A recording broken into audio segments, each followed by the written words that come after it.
It's 4 p.m. We're bringing you the developing news and the stories behind the headlines. This is Storycon. I'm Patrick Paez. Our headlines this Monday, March 4. The Ombudsman has imposed a preventive suspension against 139 officials of the National Food Authority. That's over their alleged involvement in the anomalous sale of rice buffer stocks. The suspended officials include NFA Chief Roderico Bioco. The officials will be suspended for 6 months. The United States has carried out its first humanitarian airdrop on Gaza on Saturday. A U.S. Air Force transport C-130 dropped a total of 66 bundles of food and water, providing more than 38,000 meals to starving civilians. The Israel-Hamas war is now on its 5th month. And actress Andy Eigenman confirmed that her mother died of a heart attack. Veteran actress Jacqueline Jose died of myocardial infarction on the morning of March 2. Her remains were only discovered yesterday, March 3, Sunday. Okay, joining us today for the Storycon, with us is the editor-in-chief of the Philippine Star, Ami Pamintuan. Ami, before you tell us what will be on the front pages of the Philippine Star tomorrow, can you brief us on what actually happens at the newsroom of the Philippine Star at 4 p.m.? At 4 p.m. Good afternoon, Patrick. Happy Monday. Happy at Monday. 4 p.m. katatapos lang namin with our own story conference for the afternoon. We'll be waiting for updates, of course, until mga 8 o'clock. And then, of course, ngayon, at this time, nagpapasukan na yung mga stories from all over. Kaya lang, of course, we're still, karamihan ngayon, summaries pa lang to, hindi pa complete. Yung mga picture na napapresent ko sa inyo, of course, may mga kulang pa dyan, details, which we are getting as well in the course of this Storycon show. Okay, Tapos maya-maya, ipa-finalize namin yon mga bandang 5. Siguro after the show. Yes. Hindi na namin ipa-finalize. Okay. For a print newspaper, for print media, what's the absolute deadline before you really close the page and decide on what your banner is?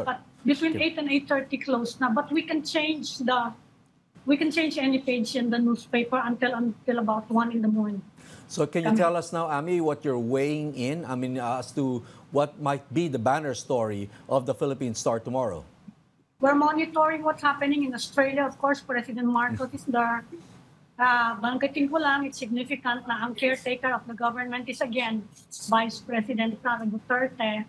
But in the meantime, the main topic, of course, it's the ASEAN Special Summit with Australia. And so far, yung confirmed na story, not yet an alert, is that our DFA Secretary, Enrique Manalo, told China, binanggit na niya, China mismo, to stop harassing the Philippines, stop harassing us. Pero we're waiting kasi one of the wire agencies we got a wire report from one of the agencies, draft pa lang naman daw ng statement of the summit na they are decrying threats for the use of force in the South China Sea and, of course, in the region. Okay, very strong words, Ami, coming from our Foreign Affairs Secretary, who's been more dovish than hawkish in the past. Yes. Let us recall that Secretary Manalo, Enrique Manalo, has emphasized on many occasions in the past that the West Philippine Sea is not the sum of our relations with China.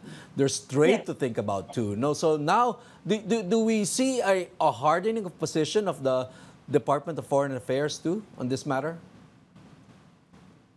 It's not just the DFA, because I'm sure, he's the DFA secretary. I'm sure he doesn't issue statements like that without clearing with his principal. And the principal is with him in Australia, so it's significant. We think this will be the position of the government. It's a stronger, President Marcos has always had a stronger stance than his predecessor, of course, but this is an even stronger stance in dealing with China. Right, right. Because it's normal to hear strong statements coming from the defense secretary, but for the first time, Yes. this is coming from the foreign affairs secretary, who normally, alam mo naman, Ami, di ba, diplomats are supposed to be diplomatic, Yes. right? Yes. And he's our top diplomat. And of course, he has to work with China, right? Okay, so do we know what sort of angle is going to be? How are you going to craft the headline for this story? Kung matutuloy yung draft statement, yan, yung Stronger words. It's a joint statement by ASEAN and Australia. So mas malakas siya. It's a regional statement. We keep saying that ASEAN has been sitting in the sidelines. Hindi siya united, hindi ba? On all these disputes in the South China Sea. There are certain countries that are closer, of course, to Right. Beijing. And hindi siya nagkakaroon ng, laging nawa-water down, so we're waiting for the final. It's a draft that was obtained by one of the wire agencies. So hinihintay namin, baka ma-water down pa eh.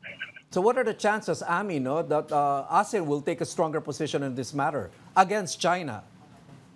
Well, since it's being hosted by Australia, which also has had disputes with China over a host of issues, including trade, affecting billions of Australian dollars worth of trade. So baka naman medyo lumakas-lakas yung statement niya. Anyway, it's not really that strong, di ba? Don't use force. Kind of diplomatic pa rin. So we're waiting for that, the final statement. Right, But anyway, merong good news naman, di ba? Yun. They signed 14 business deals during the business forum, also in Melbourne, worth $1.53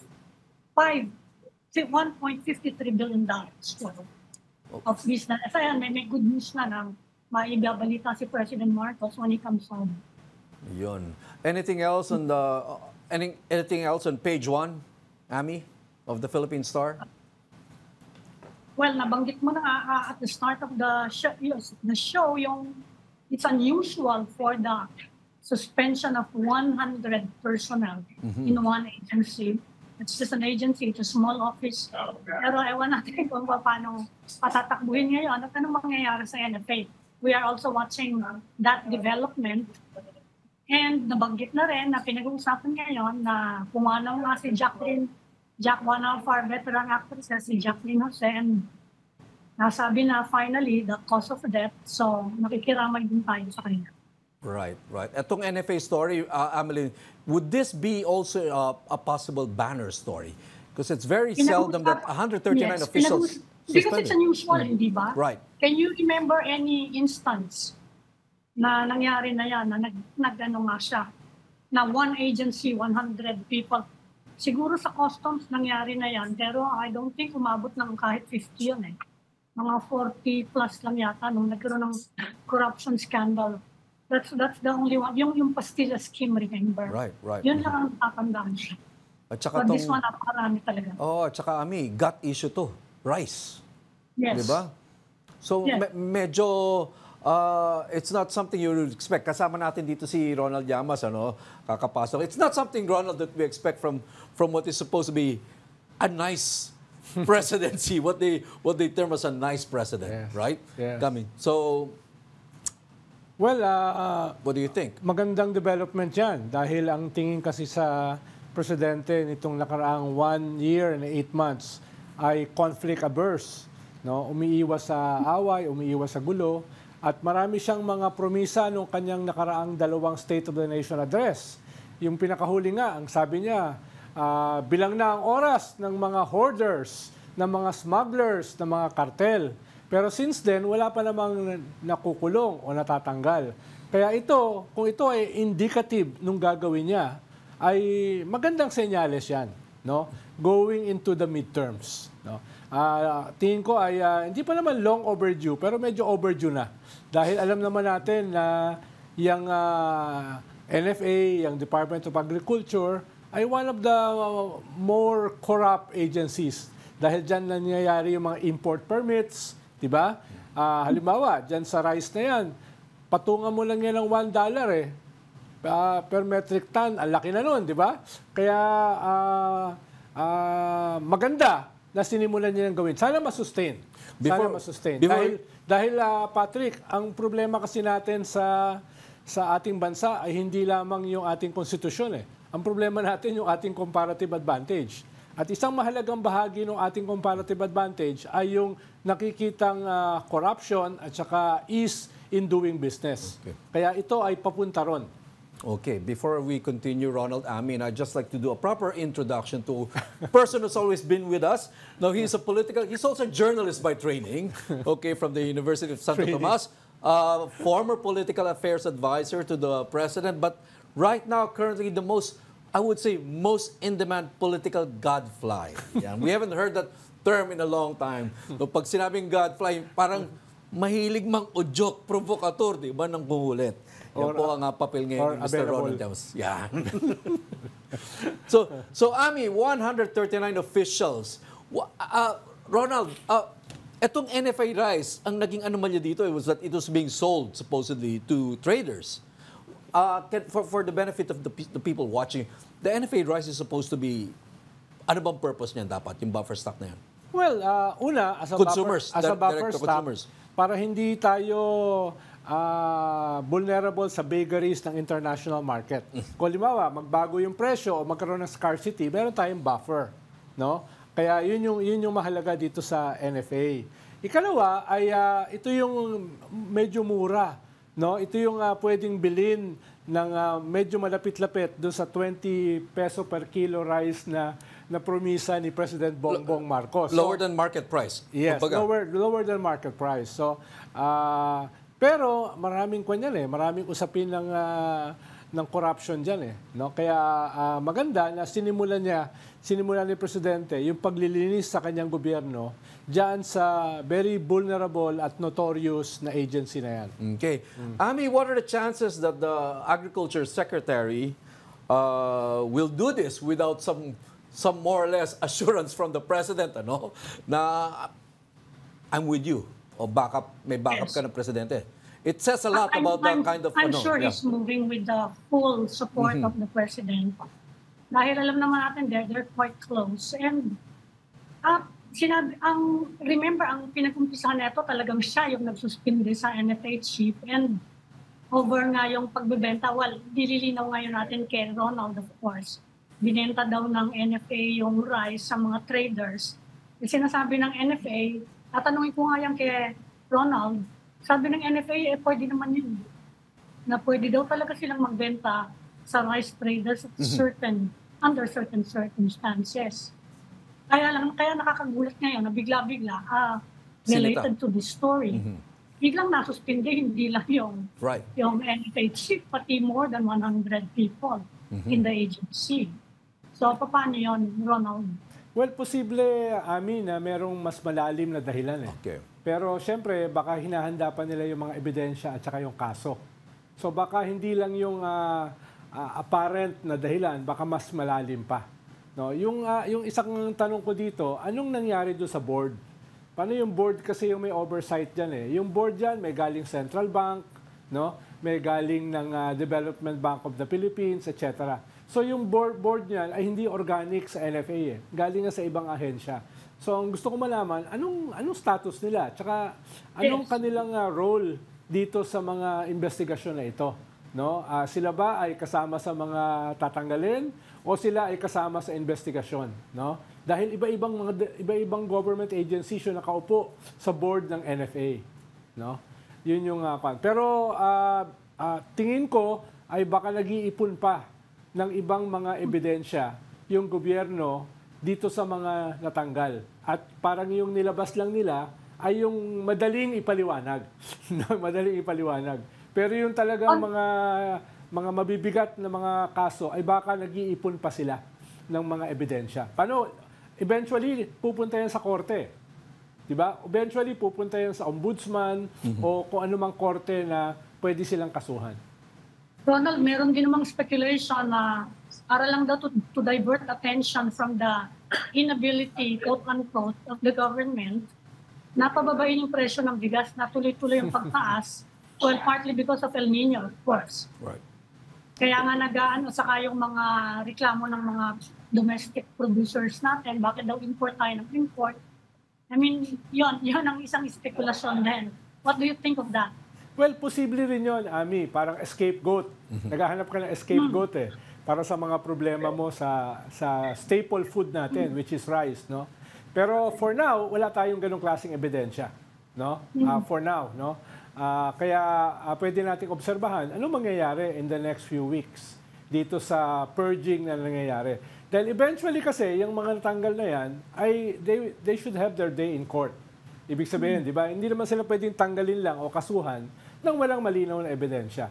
No? Kaya, for now, yung gagamitin silang scapegoat ay wala tayong ebidensya dyan. No? Ang hinihintay natin ay yung ebidensya against corruption or mismanagement or combination of both. No? Yun yung hinihintay natin. Dahil, kung pa lang to, initial pa lang Di ba? Initial pa lang. At sigurado ko, marami pang ahensya ang gobyerno na may ganyang mga problema. No? Halimbawa, DepEd, no? Medyo maraming problema dyan, no? Baka mas malalaki kesa sa NFA. Dahil yung NFA, isang maliit na ahensya lang yan So, I'm sure may mga iba pang problema sa DPWH, may iba pang problema sa DOTR, may iba pang problema sa DTI, may iba pang problema sa DepEd. Pero sana ito ay isang simula lamang, no? Dahil eventually ay the president will be judged dito sa gagawin niya sa anti-corruption. Okay. Sundan ko lang yung sinabi yung tanong ni Amino a while ago.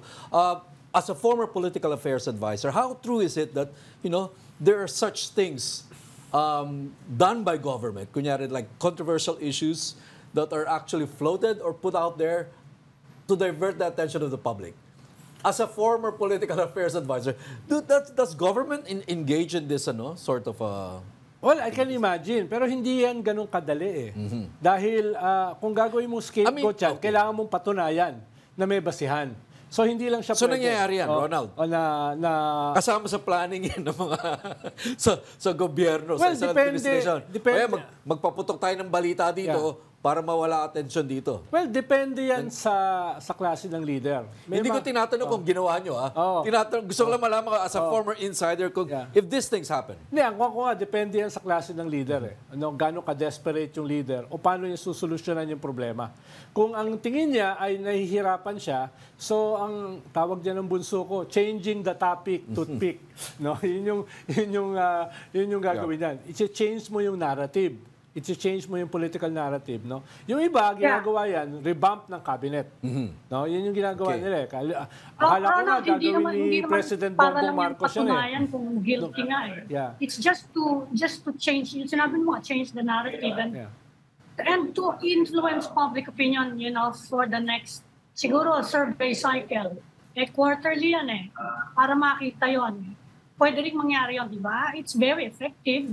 Yes. Mas madali kasing gawin yan sa mga appointed positions. Halimbawa, send ko na lang po ba sa group or sa inyo na lang muna? Halimbawa, kung hindi mo naman kakasuhan, no, pwede mo mabago yung narrative. Halimbawa, revamp ng cabinet. Ingay lang. Pero kasi kung may malinis kaso, talaga hindi ganun kadali na gawing yang diversionary. So these are, you make this noise just to show some political will, to change the narrative, in anticipation of, sabi nga ni Ami, of the next survey. But I'm curious lang, Ami, nabanggit mo yung mga dahilan na yun, mga motivations na yun. But, rice has not been in the issue recently. So what narrative are they trying to change? Excuse me, ha? Pumapasok kasing... Can you repeat that, Patrick? Okay. Hindi ko narinig yun. May pumapasok kasing ibang Rice has not been on the news lately. Yes. So what sort of diversionary move, if ever, will this be? Hindi ko naririnig. Rice has not been on the news lately. Yes, right. So bakit may... How can it be diversionary? Yes, or what narrative are they trying to change? Or baka Hindi, yung umaakit pa rin yung price ng rice ngayon. Okay. Yes, okay. Saka ipapatag ko lang na merong rice deal, this time with Cambodia. Right, okay. Yeah. Okay. So it is in the news. Kasama yan sa mga summaries ngayon. So it is in the news. Saka lagi siyang nandyan dahil or it will be. Dalawa lang naman yung klarong campaign peg ni BBM last election. Dalawa lang yung klaro. Una, unity. na medyo may problema ngayon, at ikalawa yung 20 peso per kilo na rice. Hindi pa ba nyo nakakalimutan yung 20 peso? Hindi, ibig sabihin, yun Mahirap makalimutan. Oo, Mahirap yun yung makalimutan. dalawang campaign peg mo. At saka, siyempre, dahil staple food, yan yung araw-araw na kinakain. Pero Ronald, yung 20 peso rice, hindi kaya pareho lang yan ng zero drugs in 6 months ni In former 6 President months, yes. Duterte na medyo pinatawad siya doon. Parang pinatawad siya doon. I'm not saying mangyayari yan dito ngayon. Oo. But the 6 months, that was forgiven and forgotten? Hindi ko sigurado dahil Or not forgotten, but forgiven? Hindi ko sigurado dahil tumataas ngayon yung mga nagiging pro-ICC sa mga survey. Ibig sabihin, nung panahon ni Digong, pwedeng natabunan yon nung kanyang popularity. Pero ngayon ay sinisingil na siya. Okay. Ngayon, iba ngayon yung rice eh. Yung rice kasi sikmura eh. Okay. No, yun yung, pwede mong ipaliwanag, i-explain away yung yung drugs. Dahil, ang daming namatay na pusher, ang daming namatay na addict, ang daming dito kasi, pagpunta mo sa umaga, kakain ka ng kakain ka ng kanin eh. Mahirap makalimutan. Pag nararamdaman. Lalo na ang isang, kahit bumababa ang inflation, yung food inflation mataas pa rin. No, yun yung problema. Which Kaya reminds me. sensitive, it's a very sensitive issue for this administration. Ngayon, yung impact daw ng El Nino until May pa eh. Right. So pwedeng maapektuhan pa rin yung presyo. And not just in the Philippines, pati yung mga iba nating sources of rice eh. Hindi lang naman dito yung tag-init. So pwede pa rin umakyat yung presyo. Okay, at this point, Ami, Ronald, let's bring in our Congress reporter, Marian Enriquez of News 5. Okay. Marian? Hi, Marian. magandang hapon Yan, sa inyo dyan. Gabi na dito sa Yeah. Melbourne. Ay, sorry, Mari. Akala ko nandiyan ka sa Batasang Pambansa, sa Kongreso, no? Nandiyan ka pala sa Australia. Kaya makaklarify natin yung mga draft statements. Okay, Ami, simulan mo na yung tanong kay Marian. Meron kasi, Marian, may wire report kasi na meron na nakuha nila yung draft ng ASEAN and Australia Special Summit, sabi. The ASEAN and Australia are decrying the threat or the use of force in the West Philippine Sea. Meron na ba kayong confirmation kung matutuloy nga yan para mapaaga-aga yung namin? Yung pag-run namin ng story. Actually, katatapos lang nung speaking and engagement ni Pangulong Bongbong Marcos dito sa Lowy Institute at ilan nga talaga doon sa mga napanggit ng Pangulo yung tungkol dito nga sa West Philippine Sea, no? Actually, nabanggit na niya yung AUKUS, no? Yung Australia, UK, and the United States nga trilateral na talagang binabanggit niya dito yung parang kanyang suporta nga na ito daw po yung paraan kung paano nga tayo makakakuha ng yung consensus na ASEAN na pag may confronted with challenges and threats, malaking bagay na po yung tulong ng AUKUS. Tatanong ko na rin yun dahil pinag-usapan namin kanina ni Patrick at the start of the show. Nag-issue ng statement din si DFA Secretary Enrique Manalo. Sabi niya, tinutukan na niya ang China mismo, stop harassing us. Can you give us more background on that statement? Sa ngayon, ang natutukan kasi talaga natin yung pinaka mga engagements ni Pangulong Marcos, kaya nakatutok tayo doon mostly sa kanyang mga dinaluhan. Pero kanina nga nakita rin natin mula doon sa mga wires yung naging pahayag na yan ni Foreign Affairs Secretary Manalo, talaga na mga iniengganyo niya na parang nihimok niya yung ating mga kalapit bahay na mga countries sa ASEAN countries na tumindig sama-sama pong lumaban nga dito sa ating mga teritoryo dito sa South China Sea. At kanina nga nabanggit din ng Pangulo, natanong siya kasi siya sa Q&A ng Lowy Institute kung kasi nagbago yung kanyang kumbaga foreign policies kumpara dito nga kay dating Pangulong Duterte. At talaga nga nanindigan siya na hindi bilang isang leader, talaga ito yung kanyang responsibilidad first and foremost na ipaglaban nga yung ating soberanya, ating teritoryo dito nga sa pinag-aagawang mga teritoryo sa South China Sea. Marlon, would you say na yun ang nagiging main topic ngayon dyan sa special summit na yan? The West Philippine Sea or security issues? Regional Yes, security or trade pa rin yung Ano ba yung main sa tingin mo lang? Sa tingin ko ngayon, Ami, malaking issue talaga yung pinag-uusapan yung tungkol nga sa South China Sea. Tungkol dito sa maritime security. Kasi imagine, meron nga sinagawang ganitong forum, no, yung sa Lowy Institute, na particularly tungkol dito sa ating mga pinaglalaban nga dito sa West Philippine Sea, yung soberanya ng ating teritoryo dito. Ami. Kasi meron ding issue, right, na sa trade wars naman, which is what Australia is discussing with China, or ewan ko, baka hindi na nagdi-discuss. Yan naman ang sama ng loob ng Australia sa China, using trade daw as a weaponizing trade. Nasa agenda ba yan ng special summit? I think, oo, pero sa iba pa yatang summit yun. Pero kanina nabanggit ni Pangulong Marcos na magpapatuloy pa rin natin i-engage ang China bilaterally and through ASEAN-led mechanisms nga para i-address yung mga pagkakaiba natin, no, sa sea, sa dagat, no. So, yun nga, determinado pa ang Pilipinas na gumawa nga nito mga bilateral mechanisms with China na i-leverage nga natin yung syempre yung bilaterally tsaka yung mga claimant states syempre sa peaceful management po ng ating mga dispute. Okay. Pag wala ng tanong, anyway, Marian Enriquez, maraming salamat sa iyong oras.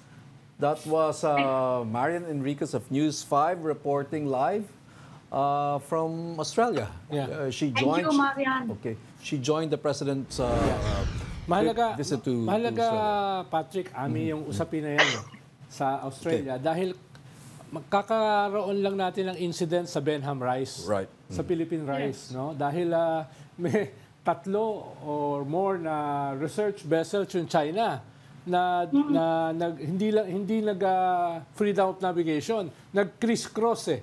Ibig sabihin ay ine-explore yung ating Benham Rice, which was clearly on our eastern seaboard. Malayo-layo na yan sa China. Medyo clearly sa Pacific. At hindi lang yon, yan yung entry point. Kung sakali magkakaroon ng gulo sa Taiwan, dyan dadaan yung mga galing Australia, galing New Zealand, galing Hawaii, natutulong or magkukang. Kaya medyo related to some extent yung usapin ng Australia na binabanggit ng ating reporter, no, dahil nga dalawa lang yung pwedeng gawin yung research vessel na yan eh. Tignan yung rich resource base doon na wala naman silang kinalaman, no, at ikalawa ay for military purposes. Tignan yung terrain sa ilalim para kung pupunta yung mga submarine nila, kabisado yung terrain. Baka sumabit. So dalawa lang yung objective niyan. Kaya very delicate yung usapin ng Benham Rice kahit ang layo sa South China Sea.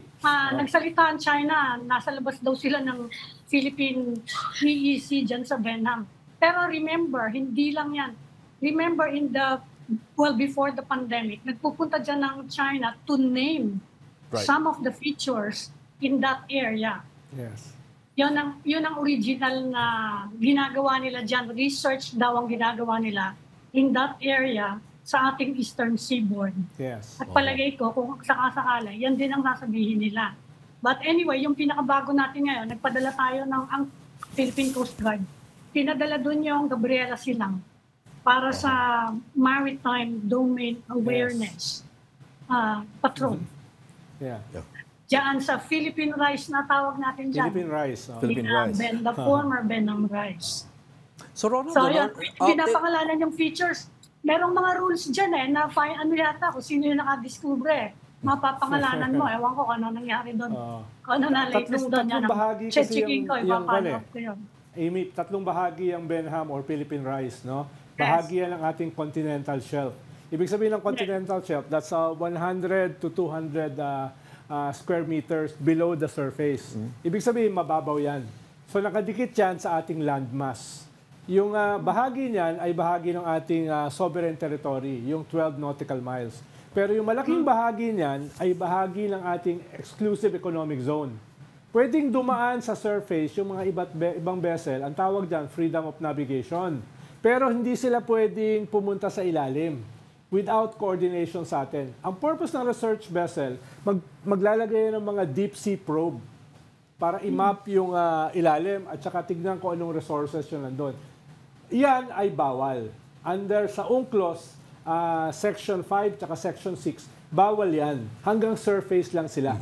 At yung panghuli, yung high seas, merong part nun na bahagi pa rin ng ating continental shelf. Bagamat wala dyan yung ating territory, wala dyan yung ating EEZ, kailangan pa rin nila mag-coordinate dahil kung halimbawa lalagyan nila ng cyanide, tatamaan yung ating EEZ and possibly yung ating sovereign territory. Kaya maraming rules yan eh. At definitely, itong vessels na ito, hindi nag-coordinate at malaki ang possibility na may nilabag silang mga rules, no, sa ating EEZ. No, yun yung nung tama yung sinabi na nakaalis na lang ating EEZ. Naman ang continental shelf. Oo. Yan naman yung sabi ng ibang maritime experts na hindi yata, merong dispute din over that dahil hindi daw masyadong accurate. Mahirap daw ma-determine, tama ba yun? Mahirap daw ma-determine yung accuracy ng features under the water.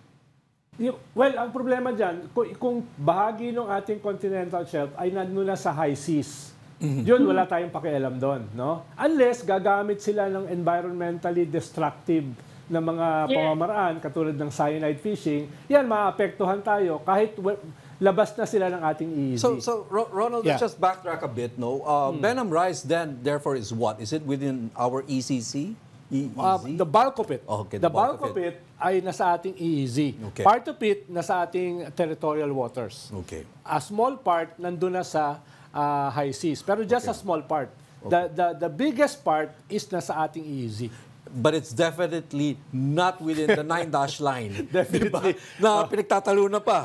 Pero even on that argument, it's not. Yes, it's very far. Okay. Pero merong ibang framework ang China eh. What's your framework? What are they applying? Ang framework nila ay yung bahagi na yan ay konektado sa South China Sea through the Batanes Strait. Ako, no? hindi kasama na tayo dyan. Matutusin. Definitely. No? So, pero wala yan sa UNCLOS. Wala yan sa no, UNCLOS. yung mga parang 9-dash line, wala sa UNCLOS yan. No. I'm just curious lang, Ronald, Ami, no? This visit of the President to Australia where defense was really the topic of this visit, ano? We see Australia somehow parang taking the lead on pushing back on China. Is it because the US right now is too preoccupied with elections? Well, partly naman kasi for a long Because we haven't heard from the US in a while. For a long while kasi Australia yung parang tag partner. Deputy Sheriff.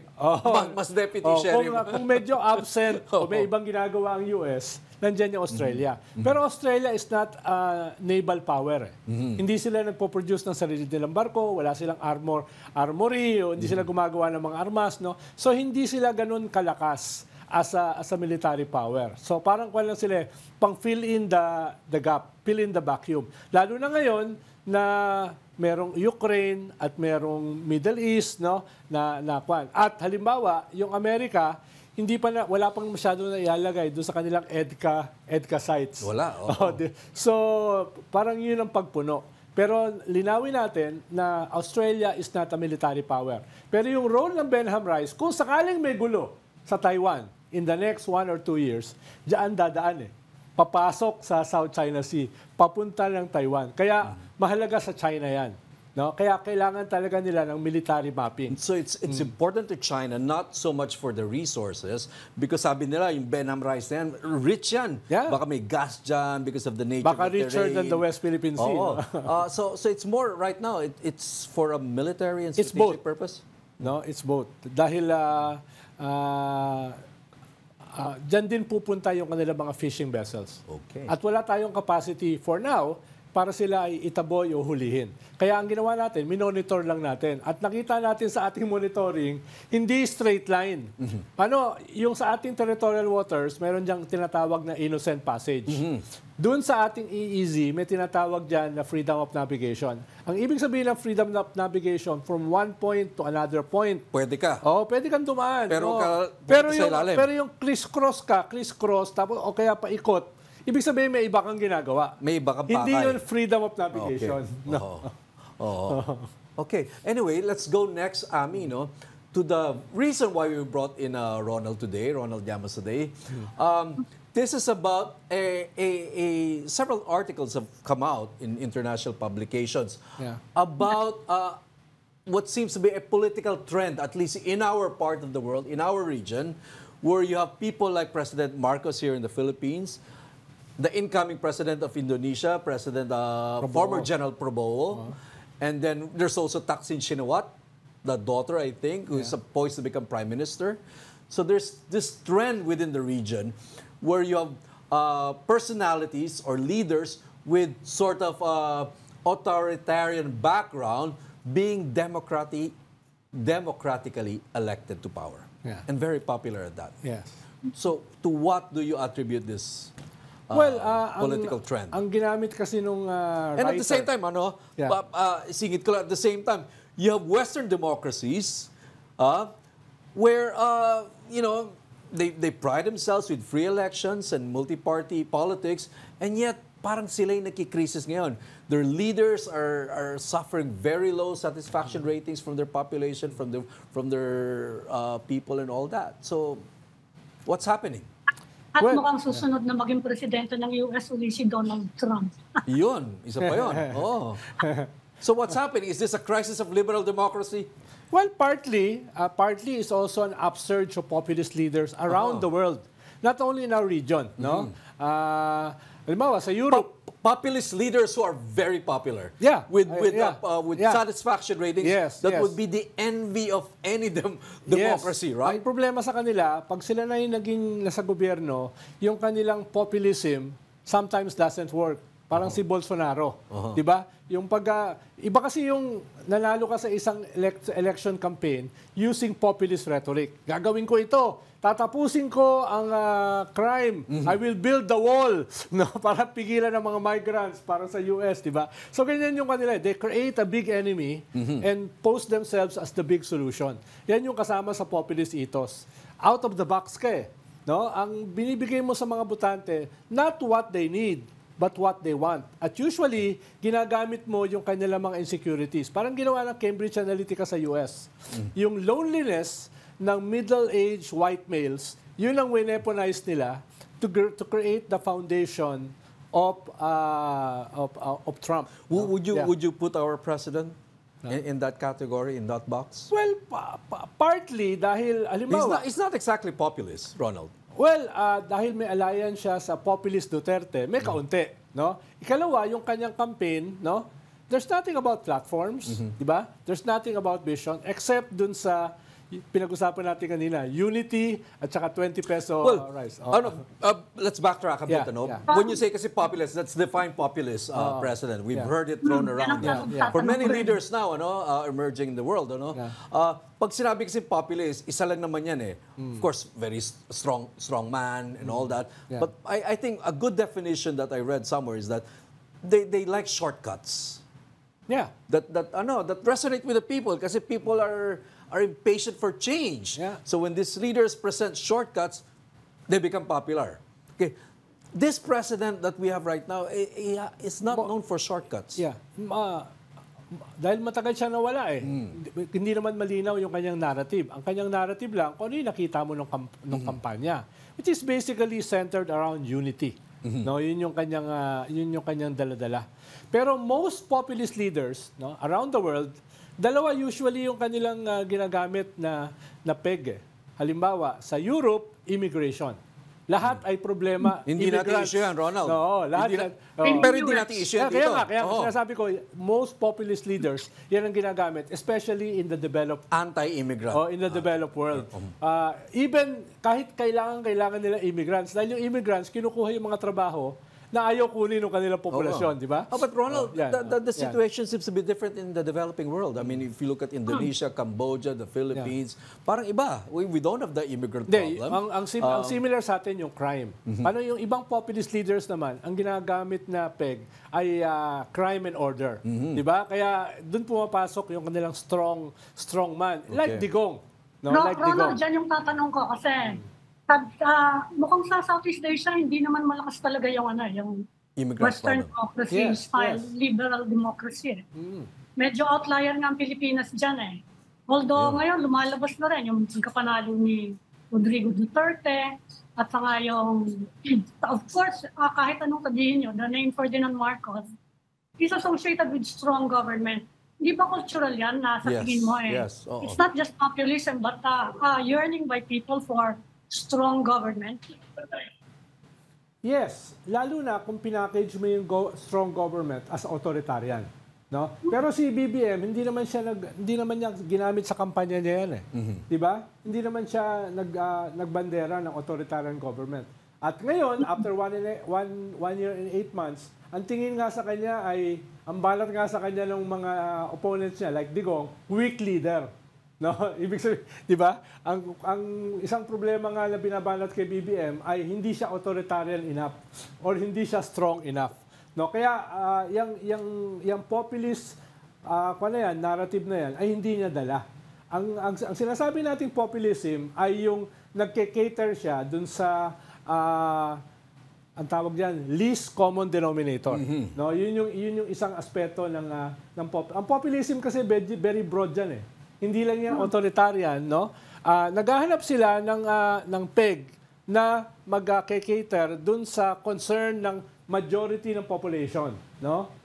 Whether yan ay dole out, no? Whether yan, malaking bahagi ng popularity ni Digong noong 1920 sa survey ng Pulse Asia, SWS, etc. ay dole out. Doon siya na tumaas ng husto. So pwedeng bahagi yan ng populist ethos, no? Yung magbibigay ka ng dole out para hindi solusyon sa problema, pero at least may makakain sila for 2 days. No, yun yung at kaya minsan nababansagan na populist yung kampanya ni BBM ay dahil nga hindi naman siya sumama sa mga presidential debate, hindi naman siya nag-present ng platform of society, no? At medyo ang nakatulong sa kanya para lumakas ay the Duterte populist brand. I just wonder, coming from what Ami mentioned, cultural, would it have something to do more with the culture background of this part of our region, Southeast Asia? We're not we don't exactly have the same history as let's say Europe or the Western countries where Western democracies originated. Partly. Pero kailangan natin, Patrick, ihiwalay eh. Halimbawa, yung nangyari kay Prabowo, no, ay matagal kasi yung notorious na general. Isa yan sa mga main human rights violator. Ang tawagan nila sa mga Western publications, Massacre General. Panahon ng Suharto, sa East Timor, no, notorious yan eh. Kaya matagal yang nawala, wanted yan eh. Nagtago yan eh. And yet, Ronald, he was popular among the millennial voters of Indonesia. Yeah, pero dalawa kasi yung nakatulong sa kanya. Una ay yung kanyang kampanya. TikTok. Biro mo, isang general na wanted for human rights violation, may hawak na pusa. Sumasayaw-sayaw. Pero ang pinakamahalaga, yung endorsement sa kanya ni Widodo. Na dati niya kalaban. Na napaka-popular na presidente. Kasi vice president niya yung Tapos yung anak ay ginawang vice president ni Prabowo. So, iba yun. Medyo may kaunting similarity sa Pilipinas dahil parang yung anak ni Duterte naging vice president. I just wonder, Ronald, Ami, if it has something to do with tayo, in Asia, at least in this part of the region, Southeast Asia, no? Yung political culture natin is more one of accommodation and compromise rather than the Western political culture, which is more ideologically based and hard positions and all that. Yun naman na nangyari kay Thaksin. Diba? Matagal siyang wanted, no? Pinabagsak siya, bumalik siya because of negotiation. Yes, ready to compromise. Hindi siya naniwala sa kunyari, kinulong siya, pero not a single day siya sa jail. Nandun siya sa hospital. No? Tapos, after 6 months, ay pinardon siya. Diba? At ngayon, yung kanyang anak, no, ay sinusubukan niyang iposisyon as a candidate sa next election. Pero ang tunay na nanalo ay si Pita. Diba? Well, yung party niya. Yung party niya. Hindi rin, kasi not enough seats to create a government. Ang problema mo kasi, 250 seats ay allotted sa military. Okay. hindi yun elected. Well, yun ang sistema nila, Ronald. Hindi yun elected. So you cannot really raise that as an issue dahil yun ang sistema talaga nila. Diba? Nakaupo na talaga yung mga military dyan. So you have to put it into consideration. Parang sinasabi mo, hindi na actually masyadong importante yung background nila na nakalimutan na actually dahil yung karamihan sa voters, mga bata. Pero you don't think it's a cultural thing na talagang etong lugar natin to in this part of the world, mas gusto nga natin, ulitin ko lang yung tanong ko, na mas gusto natin yung strong government. Sabi nga ng mga Singaporean, hindi strong arm but strong government. Yeah. Well, ang sinasabi ko lang, ang sinasabi ko lang sinasabi na, we're arguing on cultural grounds, no? I mean, not so much on political or ideological. And I'll add to that, strong government, ang akin naman, baka leaders are willing to compromise, set aside their strong ideological positions, and ready to compromise.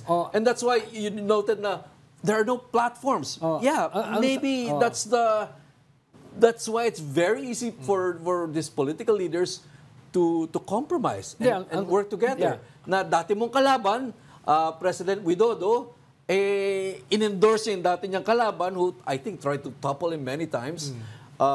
Muntik siya ikino, pero in-endorse niya for president at nanalo. Ang sinasabi ko lang, may particularities yung ating region, yung mga bansa. Yes. Halimbawa, ibang-iba yung Thailand. I-criticize mo lang yung hari, kulong ka eh. No? Kumbaga, iba-iba yung hari ang parang fulcrum sa politika. Ikalawa ay meron kang 250 na allotted sa military na hindi elected. Kahit sabihin mo na yan ay sistema nila, medyo malayo-layo sa kanya, sa concept ng ating nakagisnan na democracy. So iba talaga yung Thailand. At pangatlo, si Thaksin na hindi nanalo sa eleksyon. No, pinabalik lang siya, no, pinardon siya. So iba siya sa nangyari sa Pilipinas at saka sa Indonesia. Yung Indonesia at saka Pilipinas was very popular, Ronald. Yeah, pero pinabagsak siya. Pinabagsak siya ng military at saka ng middle class of Thailand. Yes. But he was very popular among the masses of Kaya Thailand. nga sinasabi ko na iba yung Thailand dahil dyan mas madalas ang kudeta kesa sa eleksyon. Mas maraming kudeta sa Thailand kesa sa eleksyon. No? Parang iniiba ko lang siya. Baka may kaunting similarity yung Pilipinas at saka yung Indonesia. No? Parehas in-endorse yung kwan. Pero siyempre, si Prabowo talagang general yan. Iba naman si Bongbong. No? Yun yung kwan. Pero kung titignan mo yung kanilang kasaysayan, mas malaki yung panahon na may demokrasya. Diba? Which one? Philippines and Indonesia. Halimbawa, before Marcos, democracy naman tayo. After Marcos, meron kang 38 years na demokratiko. Well, ibig sabihin, Indonesia doesn't have a long history of democracy. We have a longer history of democracy. Yes, mas mahaba tayo. Pero meron din silang panahon. Nung panahon ni Sukarno at saka nung bumagsak si Suharto, medyo ilang dekada rin yan na democratic sila. Kaya hindi mo pwedeng sabihin na malaking bahagi ng kanilang kasaysayan, naghahanap sila ng authoritarian leaders. Dahil may malaking panahon din na democratic yung kanilang system. Pero ang tanong nga, bakit ngayon, nakabalik ngayon? Nami-miss na ba ng mga tao? Nami-miss na ba ng mga tao yung ganong klase? You know, Prabowo, siya mismo, he didn't inherit the name. Siya mismo yung in charge. Pati yung crackdown nun doon sa mga Chinese na mga babae ni rape sa gitna ng kalye. That was while they believe that it was instigated by him. Pero ngayon, binabot siya ulit. Baka hindi naman nami-miss dahil two-thirds. Dahil lang ba yun sa ginakapan siya ni Jokowi and ginawa niyang running mate yung anak? Siguro, malaking bahagi yun, Ami. Meron ding mahirap kasi we have to think of what the voters also want in their leaders. Anong tingin mo? Mahirap kasi ma-miss, Ami, kung two-thirds ng botante mo, hindi naranasan yung ganong kasaysayan. Halimbawa, sa Pilipinas, 60% ng ating botante ay 40 years old and below. Ibig sabihin, yung pinakamatanda dyan was 3 years old nung nangyari yung EDSA. So wala sila masyadong mamimiss. Yeah, but alam mo, Ronald, sinasabi ko I have a retort to that. Kasi marami rin sa mga, those who, were very vocal for Lenny, let's say, no? A lot of that were millennials who were not around during Marcos, and yet they never again was a strong conviction for them. Yes, dahil without them also experiencing Marcos. Yes, because for 38 years hindi naman napasok yung EDSA sa curriculum. Hindi naman napasok yung martial law. Kaya kung sino ang pinakamagaling sa social media, kung sino ang pinakamagaling sa narrative, yun ang mananalo. It's not about missing the past. Dahil most of the voters have never experienced that past. Even in Indonesia. Karamihan sa botante nila, hindi naranasan yung panahon ni Sukarno at saka yung I guess, Ronald, ang gusto ko lang sabihin is, what did, let's say, diretso yun. What did the EDSA establishment, this establishment, the generation of post-EDSA leaders or EDSA leaders, of those who represented that political movement, what did they miss? Shouldn't they also reflect on what was Definitely. what was their shortcoming Definitely. that allowed a Marcos to come Definitely, back? dahil EDSA... Not just blame it on social media No, or disinformation. No, bahagi yun. Dahil one of the failures of the EDSA institutions is education nga. Yun ang sinasabi ko. Isa sa failures nila ay hindi naman nabago yung economy. The cartels are still there. The inequality is still there. The poverty is still there. So madaling gamitin yan para sabihin, ano ba nagawa nyo? Diba? Ano ba nagawa nyo? No? Kaya madaling ipaliwanag yung golden... Ganun naman kasimple yung tanong ng tao, Kaya, diba? kaya nga, madaling ipaliwanag yung golden years ng martial law. Because Lalo na kung walang hindi mo nagawa. naman naranasan, di ba? Madaling ipaliwanag yung panahon ni Suharto, lalo na hindi mo naman naranasan. No? Yun lang naman sinasabi ko. Parang sinasabi ko lang Pero Ronald, yung golden years, remember, active din naman yung opposition in 2022 eh. Active din sila, although not as much as, nung kabila dahil sanay na yung kabila sa TikTok and social media. Pero active din naman to present what happened, what really happened during the martial law years. Although yung iba sasabihin that's not the entire picture na, pero they were providing their the history na I would add, that newspapers, media, at least mainstream media, was not lacking in reminding people every year, martial anniversary, EDSA People Power anniversary. So if you're looking at a formal education, a formal course or a lesson plan on the part of DepEd or in our schools to teach about all these things. But in mass media, it was there. Yeah, pero halimbawa, itong tatlong pinag-uusapan The natin. reminders were there. No, itong tatlo. Halimbawa, kung hindi in-endorse ni Widodo si Prabowo, I doubt kung mananalo siya. Kung hindi in-endorse kung hindi sumama si Sara, dito sa slate ni BBM, baka may problema. At the very least, hindi 60% yung Tama, Ronald. Pero the mere fact that it happened, it means to say kasi, there are certain groups, there are certain political classes in our cultures, in our countries, that's willing to compromise. Yes. I remember kasi, ano ba yung partido, yung movement nito ni Justice Corona, from the get-go, they already eliminated who could have been their potential allies. May ganon, ang sinasabi ko na naman, difference. Patrick, pinag-uusapan natin how they won. Paano sila nanalo? Itong mga dating na-identified with authoritarianism. Hindi ko tinatawag na authoritarian si BBM dahil wala naman siyang ganun ka. Pero identified siya. Ganun din si Prabowo.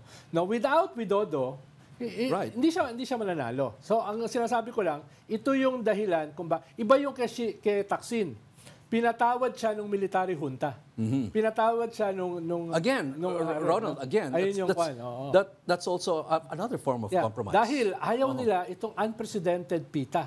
Pero mo from out of nowhere, bata, biglang nakuha lahat ng distrito sa Kapitolyo. Diba? Bata ito eh. Kaya titignan mo rin yung cup half empty, cup half full. Halimbawa, nagkaroon ka ng ganong klase na bata, na kandidato, na second time tumakbo for an elective position. Pero sila yung naging biggest party overnight sa isang napaka-conservative... So Ronald, more of yan. You're saying, pinag-usapan namin bakit sila nanalo eh. It's not really a comeback but a clever political campaigning. Calculation. Yung normal na kailangan gawin ng mga gustong manalo sa eleksyon. Right. After all, it's not because of any yearning for sabi nga a ni return of addition. Sabi mo nga, bahagi nito negotiations. Yung addition. ganun yung nangyari kay Taksin, ganun na nangyari kay Prabowo, ganun na nangyari kay BBM. I wonder if the old opposition, as we know it, has learned these lessons too. Yan na nga. Yun din ang tatanong ko kasi of course we're talking about its this. readiness to Para compromise, lang pag-usapan kung ano kaya ang mangyayari next year midterms and of course in 2028. Yeah. Paano kaya yung magiging mga voting trends Yes. considering what's happening around us? Tingin ko malaki yung possibility na sa 2028, some groups will choose the lesser evil. Ganon. Which is basically negotiation. Hindi talaga purong kanila, pero dahil hindi nila kayang manalo, magne-negotiate sila, as you said. Yun ang nangyari. Hindi kaya ni Prabowo manalo eh. Hindi rin kaya ni Widodo dahil wala siyang kandidato. Bata pa yung kanyang anak. Pinabago nga yung konstitusyon para makatakbo yung anak Di ba? So, clearly, walang nagsalubong yung interest ng Widodo at saka Prabowo. And the readiness to compromise. Yeah. At alibawa, sa Pilipinas... That's why until now, you see former President Gloria Arroyo, she's a political survivor. Yes. Same with Juan Ponce Enrile. She's still around and still relevant. She's a negotiator, di ba? Right. Yun yung kwan. No? Okay. Pero sa ngayon, yung mga nangyayari ngayon, nagkakahiwa-hiwalay na yung administration Right. Saan papunta ngayon yan? Kahalimbawa, kasi it's not about issues it's about alliances. Or say, paano, nagkawatak-watak na yung alliance. Saan na ngayon pupunta? Well, may bago kang Yung opposition. mga voters, anong magiging, saan kaya sila, well, if it's not about issues, kung halimbawa, lahat naman yan pwede mamigay ng ayuda pag nakaupo na sa pwesto, yun din lang naman ng platform mo. Saan ngayon palalagay? Ang pinakamalaking elephant yung in the majority room, the majority of voters. Yan ang pinakamalaking elephant in the room. Kung yan ay papapasukin o hindi, that will define the terms of engagement. Who will be the opposition at kung magbabati uli. Pag hindi pinapasok yung ICC, may possibility ng, anong tawag dyan? Detente. Na may tactical na unity uli. Bagamat yung unity na yan, hindi na katulad ng unity team. Okay. So, in the next few months, makikita natin, Ami, yung unfolding ICC elephant in the room. Okay. Parang ayaw niyo pa rin maniwala sa presidente. Sabi niya, we will not deal with ICC. Yes, pero papapasukin. Okay. Diba? Medyo nag-tone down siya ng mga statements niya about President Marcos. Yes. That's significant. That happened only last week. So yan, binabantayan din namin. What can you say about that before we go? Yeah. Naubusan na tayong oras. Quickly lang, Ronald, nag-tone down si former President Duterte sa kanyang mga attack sa presidente. Actually, hindi tone down yun Talagang totally in-overhaul niya yung kanyang statement, yung kanyang threats. Ngayon, kung si PBB maniniwala sa ganong klaseng tone down. Just a few days. Reversal, actually. It's a reversal. Tone down yung pamilya. Just a few days earlier, lahat ng threats tinapon niya from secession to coup to pricing, etc. Even a hint of extrajudicial killings. After a few days, binago niya. We have to say, Siguro naman, hindi naman basta-basta magtitiwala si BBM. Kaya kung magtitiwala siya, delikado siya. Okay, Ami, Ronald Llamas, thank you for joining the Storycon this Monday. Okay. Thank you, Ronald. Salamat, Ami. Okay. Paalam na tayo. Diskusyon natin pang isang araw. Yes. Okay. Join us again tomorrow at 4 p.m. for the Storycon. I'm Patrick Paez. We are One News, all sides, all the time. This is the Story Conference Group or the Storycon Group.